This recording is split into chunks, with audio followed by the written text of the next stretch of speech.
প্রিয় দর্শক, আসসালামু আলাইকুম। সুনানে ইবনে মাজার তৃতীয় খণ্ড, হাদিস নাম্বার 3911, বাংলা অনুবাদ। আবু হুরায়রা রাদিয়াল্লাহু তাআলা আনহু হতে বর্ণিত, তিনি বলেন, এক ব্যক্তি নবী সাল্লাল্লাহু আলাইহি ওয়াসাল্লাম নিকট এসে বলল, আমি স্বপ্নে দেখলাম যে আমার মাথা ও প্রহর করা হচ্ছে, আর ও প্রহরকারী দেখলাম যে সে ও থরথর করে কাঁপছে।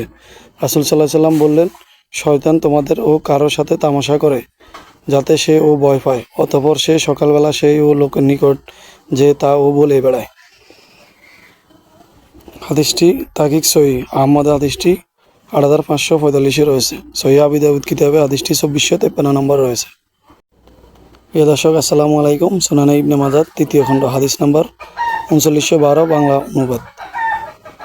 জাবির রাদিয়াল্লাহু তাআলা আনহু তিনি বলেন, নবী সাল্লাল্লাহু আলাইহি সাল্লামের বাসনদানরত অবস্থায় এক ব্যক্তি এসে বলল, ইয়া রাসূলুল্লাহ, আমি ঘুমন্ত ব্যক্তি স্বপ্নে যা দেখি, আমি গত রাতে তদ্রূপ ও স্বপ্নে দেখলাম।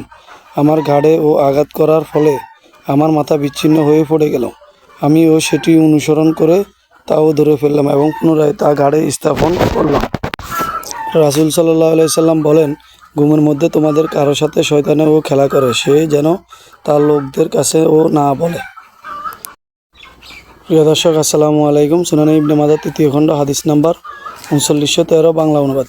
জাবির রাদিয়াল্লাহু তাআলা আনহু বলেন, রাসূল সাল্লাল্লাহু আলাইহি সাল্লাম বলেছেন, তোমাদের কেউ অপছন্দনীয় স্বপ্ন দেখলে সে যেন ও ঘুমের মধ্যে তার সাথে শয়তানে খেলা করে এবং লোকের নিকট তা যে বলে না বেড়ায়। প্রিয় দর্শক, আসসালামু আলাইকুম। সুনানে ইবনে মাজার তৃতীয় খণ্ড, হাদিস নাম্বার 3914, বাংলা অনুবাদ। আবু রাজিন রাদিয়াল্লাহু তাআলা আনহু তিনি বলেন, রাসূল সাল্লাল্লাহু আলাইহি সাল্লামকে বলতে শুনেছেন, স্বপ্নের ব্যাখ্যা না ও করা পর্যন্ত উড়ন্ত পাখির পায়ে ঝুলন্ত জিনিস সদৃশ্য, তা ও ব্যাখ্যা করলে হলে তা ও ছিটকে পড়ে যায় এবং বাস্তবায়িত হয়।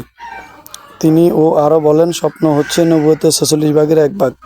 তিনি ও বর্ণনাকারী বলেন, আমার মনে হয় তিনি আরও বলেছেন, সে যেন ও আমানতদার এবং স্বপ্নের ব্যাখ্যা সম্পর্কে পারদর্শী ব্যক্তির ব্যতীত কারো কাছে তা ব্যক্ত না করে। প্রিয় দর্শক, আসসালামু আলাইকুম। সুনানে ইবনে মাজার তৃতীয় খণ্ড, হাদিস নাম্বার 3915, বাংলা অনুবাদ। আনাস বিন মালিক রাদিয়াল্লাহু তাআলা আনহু তিনি বলেন, রাসূল সাল্লাল্লাহু আলাইহি সাল্লাম বলেছেন, তোমাদের ও নামসমূহের দ্বারা স্বপ্নের ব্যাখ্যা করো, তাদের উপনামের দ্বারাই ও স্বপ্নের ব্যাখ্যা করো, এবং প্রথম ব্যাখ্যাকারী ও ব্যাখ্যা মোতাবেক সাধারণত বাস্তবায়িত হয়।